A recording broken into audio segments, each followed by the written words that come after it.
What's up guys? I hope you are doing well. I am Veer. Welcome to Stellar family. कई सारे बच्चों के द्वारा एक कॉमन क्वेश्चन पूछा गया कि सर इस साल का कट ऑफ क्या रहने वाला है. ठीक है, तो इसके ऊपर हम लोग बात करेंगे. कट ऑफ वैसे तो आप लोग नॉर्मली नहीं बोल सकते कि क्या रहने वाला है, पर फिर भी जो पुराने कुछ कट ऑफ है मैं आप लोगों को वो दिखाऊंगा लगभग 3-4 साल के, और उसके बेस पर फिर हम लोग एक एस्टिमेशन लगाएंगे. अब की बार के जैसे क्वेश्चन आ रखे थे उसके बेस पर हम लोग देखेंगे कि एक एक्सपेक्टेशन क्या लगाई जा सकती है. आखिर एक कट ऑफ अगर आप लोगों को नहीं कहते कि एक मोटा मोटा ओवरव्यू अगर आप लोगों को पता चल जाएगा तो उससे क्या फायदा होगा. उससे फायदा ये होगा कि आप लोग जो हैं अपने आप को एक सही जोन में रखकर स्टडी कर पाएंगे. ठीक है, तो ये आप लोग कर पाएंगे. यहाँ पर अच्छी तो बात यहाँ पर अगर मैं सजेशन दूं, अगर मैं अपनी साइड से कुछ बातें बोलूं यहाँ पर, तो देखिए मैं तो ये बोलूंगा कि भले ही कट ऑफ क्लियर हो या फिर कट ऑफ क्लियर न हो, आप लोग मेंस की तैयारी कीजिए, क्योंकि ये जो टाइम ड्यूरेशन होता है ये सबसे बेस्ट है आप लोगों के मेंस के लिए. अब की बार नहीं तो अगली बार कट ऑफ क्लियर होगा, तो अगली बार आप लोगों को मेंस देने हैं, तो मेंस के पॉइंट ऑफ व्यू से स्टडी स्टार्ट कर दीजिए. अपना जो ऑप्शनल सब्जेक्ट है सबसे पहले उसको आप लोग कवर कीजिए, उसके ऊपर पूरी पकड़ होनी चाहिए. अपना एथिक्स का पेपर जो होता है और इसी के साथ में जो जनरल स्टडी का पोर्शन है, खासकर अगर बात करूं यहां पर मेंस के पॉइंट ऑफ व्यू से, और इसी के साथ में अपना एसए वगैरह उसकी प्रैक्टिस आप लोग कीजिए. तो इससे क्या होगा, जब नेक्स्ट ईयर आप लोग इस जोन में आएंगे तो आप लोगों को कोई प्रॉब्लम फेस करनी नहीं पड़ेगी. और खासकर जो नेक्स्ट ईयर देने वाले हैं उसके नेक्स्ट ईयर देने वाले हैं, जिसको भी जब एग्जाम देना है आगे आने वाले टाइम में, अभी फिलहाल अब ये सोचिए कि आप लोगों का प्रीलिम्स क्लियर हो गया है, और इस तरीके से माइंड में रखते हुए आप लोग स्टडी को करने लग जाइए. बिल्कुल एक तरीके से ऐसे चीजों को लेकर चलिए. ठीक है, कई सारे बच्चे जैसे मैं देख रहा था वो पेपर नहीं दे रहे हैं, अगले साल पेपर देंगे वो, पर लेकिन अटेम्प्ट किया है क्वेश्चन पेपर, तो अच्छे खासे क्वेश्चन वो अटेम्प्ट कर रहे हैं. तो इसका मतलब ये है कि आप लोगों ने चीजें पढ़ रखी हैं, तो थोड़ा सा मेंस के ऊपर भी आप लोग फोकस देकर चल सकते हैं अगर नेक्स्ट ईयर आप लोगों को एग्जाम देना है तो ये बेसिकली एक सजेशन है. बाकी आप लोग समझदार हैं कि आप लोग करना चाहिए नहीं करना चाहिए, वो सारी चीजें आप लोग सारी जानते ही हैं. ये जो कट ऑफ है आप लोगों के सामने, ये है 2019 का जो रिसेंटली अभी पब्लिश किया गया था. तो 2019 का जो कट ऑफ था वो 98 था. अगर आप लोगों ने वीडियो देखी होगी जो मैंने वीडियो बनाई थी पहले, उसमें भी मैंने आप लोगों को एक बताया था कि एक ओवरव्यू कट ऑफ कैसा रहने वाला है. तो उसमें 100 ± 5 का एक एस्टिमेशन दिया गया था, तो उसके बीच में यहां पर ये देखने को मिला. पर लेकिन वो 10 एक तरीके से मार्क्स का एस्टिमेशन आप लोग बोल सकते हैं कि हाँ 100 जो ±5. पर लेकिन अब की बार थोड़ा सा और सटीक आप लोग अगर क्वेश्चन पेपर का एक ओवरव्यू आप लोग देखेंगे तो आप लोगों को देखने को मिलेगा किस तरीके का क्वेश्चन पेपर अब की बार आया है. देखिए आप लोग एक तो ये देखिए, कई सारे बच्चे बोल रहे हैं कि सर करंट अफेयर काफी कम आया. अगर वैसे आप लोग बोलोगे करंट अफेयर कम आया डायरेक्ट, तो करंट अफेयर कम आया. पर लेकिन अगर आप लोग जैसे कि पॉलिटी के क्वेश्चन उठाकर देखोगे, इकोनॉमी के क्वेश्चन आप लोग उठाकर देखोगे, इनका जब एक बेस आप लोग जानोगे जाकर, तो आप लोग करंट अफेयर नजर आ जाएगा. साइंस एंड टेक में भी आप लोगों को थोड़ा बहुत देखने को मिल जाती है चीजें. ठीक है, तो इससे क्या होता है, जैसे आप लोग अगर देखोगे मैप बेस्ड क्वेश्चन आ गया, नॉर्मली आप लोग उसको ज्योग्राफी का क्वेश्चन बोल सकते हैं, पर लेकिन बैकग्राउंड करंट अफेयर है. तो करंट अफेयर को अगर आप लोग बोलिए कि कम आए, तो देखिए ये एक गलत बात है. अगर मोटे मोटे तौर पर मैं फिर से वैसे काउंट करूं, ओनली आप लोग बोलो करंट अफेयर ही है, ठीक है, तो फिर आप लोगों को देखने को मिलेगा लगभग 25 क्वेश्चन नॉर्मली आप लोगों को देखने को मिल सकते हैं. पर लेकिन अगर आप लोग इनको सब्जेक्ट वाइज आप लोग इनको डिवाइड करोगे कि हाँ इसको अलग अलग सब्जेक्ट में डाल देते हैं, क्योंकि करंट अफेयर और प्लस सब्जेक्ट मिस था, जैसे मैं आप लोगों को बताता हूं जब पढ़ाता हूं कि स्टैटिक प्लस करंट अफेयर, तो अब ये एक तरीके से पैटर्न बन चुका है यूपीएससी का कि स्टैटिक को करंट अफेयर के साथ में मिक्स कर दो. क्योंकि मैक्सिमम अगर आप लोग कहीं पर भी तैयारी करते हैं तो आप लोगों को देखने को मिलता है वहां पर स्टैटिक पढ़ाया जाता है, कई जगह देखने को मिलता है बस करंट अफेयर पढ़ाया जाता है. तो इनका एक कॉम्बिनेशन जो है वो एक तरीके से क्वेश्चन की फॉर्म में आप लोगों के सामने परोसा जा रहा है आज की डेट में. तो ये चीजें आप लोगों को समझनी पड़ेगी कि यूपीएससी किस तरीके से आप लोगों को लेकर चलना चाह रहे हैं. वो चाहता है कि कोई बच्चा अगर कोचिंग कर भी नहीं रहा है, अपने आप से सेल्फ स्टडी कर रहा है, तो उसका भी सिलेक्शन हो. इस तरीके से वो बेसिकली चीजों को लेकर चलना चाह रहा है. जिसके पास में बेसिक बुक है वो उसको पढ़े, न्यूज़पेपर अपना कवर करे, उस तरीके से बेसिकली क्वेश्चन डेवलप किए जा रहे हैं. कई सारे क्वेश्चन ऐसे थे, अगर आप लोग न्यूज़पेपर सुनते सुनते हैं तो आप लोग एक एस्टिमेशन लगा सकते हैं कि इसके अंदर क्या हो सकता है. ठीक है, यानी कि कई सारी स्टेटमेंट ऐसी आती हैं. यूपीएससी की जो स्टेटमेंट रहती है ना वो बड़ी इंटरेस्टिंग रहती हैं. आप लोग इस धरती पर किसी भी कोचिंग इंस्टीट्यूशन की या किसी भी इंसान के द्वारा प्रीपेयर की गई जो टेस्ट सीरीज है उनको आप लोग लगा कर देखिए, जो प्रीलिम्स की टेस्ट सीरीज होती है, और फिर उसको यूपीएससी के पेपर के साथ में कंपेयर करना. दूर दूर तक भी आप लोगों को नजारा देखने को ऐसा मिलेगा कि दोनों में कोई कंपेयर ही नहीं है मैक्सिमम. ठीक है, थोड़ा बहुत कंपेयर देखने को मिल सकता है, पर लेकिन मैक्सिमम यूपीएससी जिस तरह क्वेश्चन पूछता है वो आप लोगों को जो टेस्ट सीरीज है वो उसका स्टैंडर्ड टच करती हुई नजर नहीं आती है. तो इसीलिए मैं आप लोगों को हमेशा एक बात बोलता हूं और फिर से वही बात बोलूंगा कि पहले यूपीएससी के जो क्वेश्चन है, पुराने क्वेश्चन पेपर हैं, उनको आप लोग अटेम्प्ट कीजिए। चाहे आप लोग यूपीएससी के प्रीलिम्स के आईएएस वाले कर लीजिए, या फिर आप लोग जिस तरीके से सारे एग्जाम होते हैं, सीडीएस हो गया, एनडीए हो गया, ठीक है, सीएपीएफ हो गया, ठीक है, इसी के साथ में आप लोगों का जो एग्जाम कंडक्ट कराया था ईपीएफओ, उसके पुराने क्वेश्चन पेपर हो गए, इंडियन इंजीनियरिंग सर्विसेज आईईएस का जो प्रीलिम्स होता है उसके क्वेश्चन हो गए। तो ये सारे क्वेश्चन आप लोग इकट्ठा करके इनको जब आप लोग उठाकर लगाना स्टार्ट करेंगे तो आप लोगों को समझ में आ जाएगा। कई सारे क्वेश्चन ऐसे हैं जो मुझे अभी याद आ रहा है, जैसे एक क्वेश्चन पूछा गया था आईएएस में काफी पहले, इंडियन इंजीनियरिंग सर्विसेज में, आगे चलकर वो क्वेश्चन रिपीट करके पूछा गया, कुछ ऊपर नीचे एक दो स्टेटमेंट चेंज करके उसमें वो क्वेश्चन पूछ लिया गया असिस्टेंट कमांडेंट के पेपर के अंदर में। ऐसा ही एक पेपर जो पूछा गया था वो पूछा गया था सीडीएस में, फिर आगे चलकर वो क्वेश्चन पूछा गया असिस्टेंट कमांडेंट के अंदर, ठीक है। यूपीएससी प्रीलिम्स में भी आप लोग ऐसे क्वेश्चन देखने को मिल जाएंगे। तो ये होता क्या है बेसिकली, यूपीएससी की एक जो बेसिकली उन्होंने क्वेश्चन की जो एक मैगजीन बना रखी है, फिर जो भी आप लोग बोलिए, उसमें से क्वेश्चन वो एक तरीके से घुमा फिरा कर आगे पीछे कर इस तरीके से फ्रेम कर आप लोगों के सामने क्वेश्चन रखते हैं, और वो क्वेश्चन मैक्सिमम आप लोगों को देखने को मिलेंगे कि कंफ्यूज कैसे किया जाए। ये सिलेक्शन प्रोसीजर नहीं होता है, ये रिजेक्शन प्रोसीजर होता है। अगर देखने को मिले तो 6 लाख के करीब नॉर्मली मोटे मोटे तौर पर बोला जाता है कि स्टूडेंट ने प्रीलिम्स दिया है, तो अब 6 लाख में से सिलेक्ट कितने करने हैं, उसमें से फिर मेंस कितना देंगे, फिर इंटरव्यू कितना देंगे, तो सिलेक्शन नहीं हो गया, रिजेक्शन हो गया, क्योंकि मैक्सिमम लोगों को रिजेक्ट किया जा रहा है। तो इस तरीके से आप लोग यहां पर इसको समझिएगा।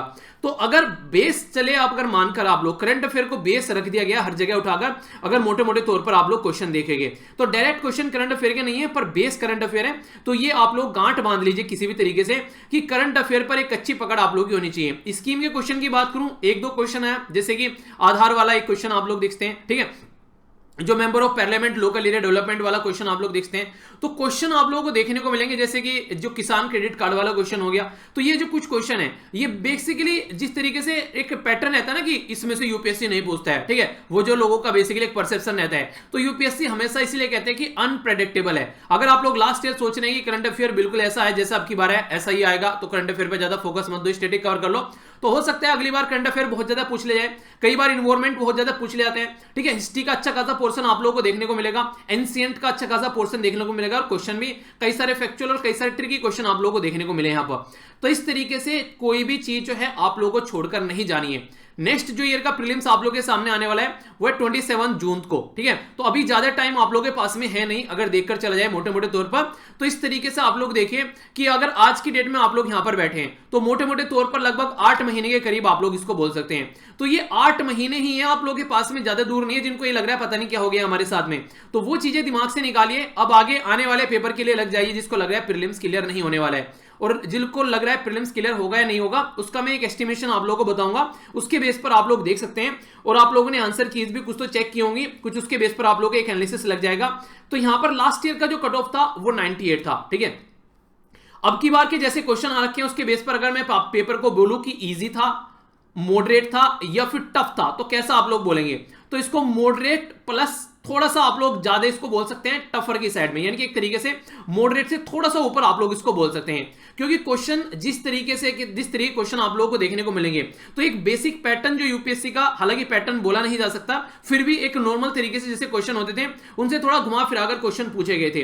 पर लेकिन जैसा मैंने आप लोग कल भी बता रहा था, जब मैंने एक पॉलिटी वाला एनालिसिस आप लोगों के लिए डाला था, उसमें मैंने आप लोगों को बताया था क्वेश्चन आप लोगों को जो देखने को मिलेंगे ना, उसका जो एनालिसिस जब आप लोग करने बैठेंगे तो आप लोग को देखने को मिलेगा क्वेश्चन पढ़ने में टफ लग रहा है काफी, पर लेकिन अगर आप लोग एलिमिनेशन मेथड से उसको सोल्व करेंगे, जैसा मैंने आप लोगों के लिए पहले भी वीडियो बनाई थी कि अगर क्वेश्चन पढ़ने में टफ लग रहा है फिर भी क्वेश्चन को दिमाग शांत करके पढ़ना है, क्योंकि हो सकता है क्वेश्चन आप लोगों की समझ में वैसे ना आ रहा हो, पर लेकिन एलिमिनेशन मेथड से आप लोग एक आधी स्टेटमेंट जो आप लोग जानते हैं उसके बेस पर एलिमिनेट कर पाए। तो कहने का मतलब यहां पर ये, अगर क्वेश्चन आप लोग सारे पढ़ रहे हैं तो एलिमिनेशन मेथड यूज करके कई सारे क्वेश्चन आसानी से आप लोग यहां पर सोल्व कर सकते थे, जिस टॉपिक के बारे में आप लोगों को ज्यादा इंफॉर्मेशन भी नहीं है, ठीक है। तो ये एक तरीके से एक अच्छी बात यूपीएससी की सबसे अच्छी बात मुझे यही लगती है कि अगर आप लोगों के पास में कॉमन सेंस है और आप लोगों ने कुछ चीजें न्यूज़पेपर के थ्रू सुनी है, सोसाइटी में कुछ पढ़ा, इधर उधर देखा है कुछ, उसके बेस पर भी आप लोग कई सारे क्वेश्चन एक तरीके से अटेम्प्ट कर निकल जाते हैं। तो ये एक तरीके से चाहते हैं कि खुले दिमाग का इंसान यहां पर आए, तो ये बेसिक एक पर्पज रहता है। तो इसीलिए यहां पर अगर इन सारी चीजों के बेस पर बोलूं तो मॉडरेट से थोड़ा सा आप लोग इसको टफ साइड में पेपर बोल सकते हो, पर लेकिन पूरा टफ आप लोग इसको नहीं बोलोगे। तो मॉडरेट और टफ के बीच में पेपर था, जिस तरह के क्वेश्चन आप लोगों को यहां पर देखने को मिल रहे हैं। तो लास्ट ईयर का जो आप लोगों को जो क्वेश्चन पेपर देखने को मिल रहा था उसका जो कट ऑफ था 98 था, तो उससे थोड़ा सा हल्का सा आप लोग इसको टफ साइड में बोल सकते हैं। तो इसीलिए अगर मैं कट ऑफ की यहां पर बात करूं, फिर से बोल रहा हूं, ये बिल्कुल एग्जैक्ट नहीं है। आप लोग बोलोगे सर आपने तो कट ऑफ बोला था इतना रहने वाला है, तो थोड़ा ऊपर नीचे हो गया, ठीक है। तो वो देखिए ऐसा नहीं है, कोई भी उसको प्रेडिक्ट कर पाएगा। तो यहां पर आप लोगों को देखने को मिलता है जब यूपीएससी आंसर की जब जारी करती है तो उसमें भी एक दो क्वेश्चन इधर उधर रहता है, ठीक है। वो भी एक कंप्लीट आंसर की आप लोगों को देखने को मिलेगी, उसमें भी कई एक दो क्वेश्चन ऐसा रहता है जो यूपीएससी के द्वारा प्रिंटेड मिस्टेक रहती है, ठीक है, या हिंदी से इंग्लिश में जब ट्रांसलेट किया जाता है उसमें कोई प्रॉब्लम देखने को मिलती है। तो वो भी एक एरिया है जो आप लोग काउंट कर यहां पर चलिएगा, ठीक है। तो मैं मान के चल रहा हूं कि 95 प्लस माइनस आप लोग इसको 3-4 के करीब कर सकते हैं, प्लस माइनस 3 या 4, ठीक है। हालांकि देखिए आप लोग इसको 3 रख लीजिए, चलिए 6 नंबर का एक क्राइटेरिया आप लोगों को मिल जाएगा। तो 95 प्लस माइनस 3 कर लीजिए आप लोग इसे, ठीक है। तो यानी कि आप लोग बोल सकते हैं मोटे मोटे तौर पर कि 92 से लेके आप लोग मतलब 98 के बीच में कट ऑफ यहां पर इसको रख सकते हैं, मतलब एक एस्टिमेशन है, बाकी आप लोग हो सकता है इससे ऊपर नीचे भी चला जाए। तो मैं इसकी यहां पर गारंटी नहीं ले रहा हूं कि मैं श्योरिटी के साथ कह सकता हूं, क्योंकि मैं कोई बाबा तो हूं नहीं कि मैं आप लोगों को भविष्यवाणी करके बताऊंगा कि बिल्कुल ही रहने वाला है। मैं एक तरीके से जो एनालिसिस है, जो ट्रेंड है बेसिकली यूपीएससी का, उसके बेस पर मैं आप लोगों को देखकर बता रहा हूं। तो उसके बेस पर आप लोग देख सकते हैं कि आप लोग कैसे आगे लेकर चलना है, ठीक है। तो आप लोगों को फिर भी मैं बोलूंगा कि कट ऑफ के ऊपर मत जाइए, प्रीलिम्स क्लियर हो रहा है चाहे फिर ना हो रहा है, आप लोगों को पूरा फोकस देकर चलना है अपने मेंस के ऊपर, क्योंकि यही टाइम होता है मेंस की सबसे अच्छे तरीके से प्रिपरेशन करने की। अपना ऑप्शनल सब्जेक्ट उठा लीजिए, उसको अच्छे से कवर कीजिए, ठीक है। अपना एथिक्स वाला पेपर उठा लीजिए जो नॉर्मली आप लोग नहीं देखते हैं, उसका सिलेबस आप लोग अच्छे से कवर कीजिए। तो ये टाइम है बेसिक आप लोगों का अच्छे वाला, एक तरीके से एस्से को अच्छे से आप लोग देखिए, कुछ एस्से लिखने की कोशिश कीजिए, फिर आप लोग का हाथ बैठने लगता है, फिर वीक में एक एस्से लिखते रहिएगा। तो इस तरीके से एक पैटर्न में आप लोग स्टडी करके चलनी है, तभी आप लोग फाइनल डेस्टिनेशन तक पहुंच पाएंगे। 2018 की बारे में मैं आप लोगों से बात करूं तो यहां पर भी आप लोग कट ऑफ देख सकते हैं जनरल कैटेगरी का। इसी के साथ में अगर बात करेंगे 2017 की, तो यहां पर पेपर जो था कई सारे क्वेश्चन आप लोग ऐसे देखने को मिले थे, बड़े ही डायरेक्ट टाइप के क्वेश्चन थे। यहां पर तो ऐसा लग रहा था कि कुछ ऐसा लग रहा था कि यूपीएससी के पास में टाइम नहीं था, एसएससी टाइप के क्वेश्चन भी कई सारे पूछ लिए थे, ठीक है। तो यहां पर 105 आप लोगों को देखने को मिला, जब पेपर थोड़ा सा आप लोगों को हल्का देखने को मिला, ठीक है। अगर बात करें 2016 में तो यहां पर तो और भी ज्यादा आप लोगों को चीजें देखने को मिलेंगी, यहां पर 116 हो गया था। तो इस तरीके से जो पेपर का जिस तरीके का एक बेस होता है उसके बेस पर देखकर बताया जाता है कि क्वेश्चन कैसे आप लोगों के सामने आ रहे हैं और किस बेस पर आप लोगों का कट ऑफ रह सकता है। तो इसके बेस पर आप लोग आगे अपनी चीजों को लेकर चलिए। और देखिए एक न्यूज़पेपर जो है उसको एक तरीके से अपना लाइफ का पार्ट बना लीजिए जब तक एग्जाम क्लियर नहीं होता है। मैं तो ये बोलूंगा कि एग्जाम क्लियर होने के बाद भी न्यूज़पेपर आप लोगों की लाइफ का पार्ट रहना चाहिए। अगर रियलिटी में आप लोग एक अच्छा ऑफिसर बनना चाहते हैं आगे चलकर, तो आप लोगों को पता रहना चाहिए कि सोसाइटी में चल क्या रहा है। अगर किसी डिस्ट्रिक्ट में कुछ हो रहा है, हो सकता है कि आगे चलकर वो चीजें आप लोगों के डिस्ट्रिक्ट में हो जाए, तो इसलिए उसके लिए भी आप लोगों को सतर्क रहना चाहिए। उसके लिए प्लानिंग आप लोगों के माइंड में रहनी चाहिए कि अगर ऐसा कुछ होता है तो इसको ऐसे सोल्व हम लोग कर लेंगे। तो ये माइंड का प्लान आप लोगों का प्रॉपर चलना चाहिए वहां पर। तो ये कुछ बातें थी, बाकी आप लोग बताइएगा कमेंट बॉक्स में कि आप लोग किस तरीके के मार्क्स आप लोग के आ रहे हैं। यहाँ पर जो पेपर देकर आए हैं वो भी बताइएगा, और जो पेपर नेक्स्ट ईयर देकर आने वाले हैं, जिन्होंने घर पर बैठकर प्रैक्टिस किया, जैसे कई सारे बच्चे बोल रहे थे कि सर हम नेक्स्ट ईयर पेपर देंगे पर हमने घर पर बैठकर प्रैक्टिस किया, वही बताइएगा उनके कितने मार्क्स यहाँ पर बैठ रहे हैं जो आप लोगों ने अब तक मैच किए हैं, जो कीज आप लोगों ने देखी है उनके बेस पर, ठीक है, या फिर आप लोगों ने सर्च किया है। तो इसके बेस पर आप लोग बताइएगा कि आप लोगों को क्या लग रहा है कि कैसा कट ऑफ रहने वाला है। आप लोग एस्टिमेशन आप लोग भी बताइएगा और फिर उसका एक तरीके से देखिएगा कि आप लोग कहां पर स्टैंड कर रहे हैं, ठीक है। तो ये बात थी। बाकी कम्युनिटी जो टैब है उसमें भी मैं डालूंगा यहां पर एक बेसिक जो पोल है जिसमें मैं आप लोगों से पूछूंगा कि हाँ कैसा आप लोग अटेम्प्ट करके आए हैं। अभी तो मैंने क्वेश्चन के बारे में पूछा है, अभी आप लोगों से कट ऑफ के बारे में पूछूंगा मैं, तो वहां पर भी आप लोग जाकर कम्युनिटी टैग में, जो यूट्यूब पर जाते हैं कम्युनिटी टैग आप लोगों को देखने को मिलेगा, तो वहां पर आप लोग जाकर अपना रिप्लाई कीजिएगा, ठीक है।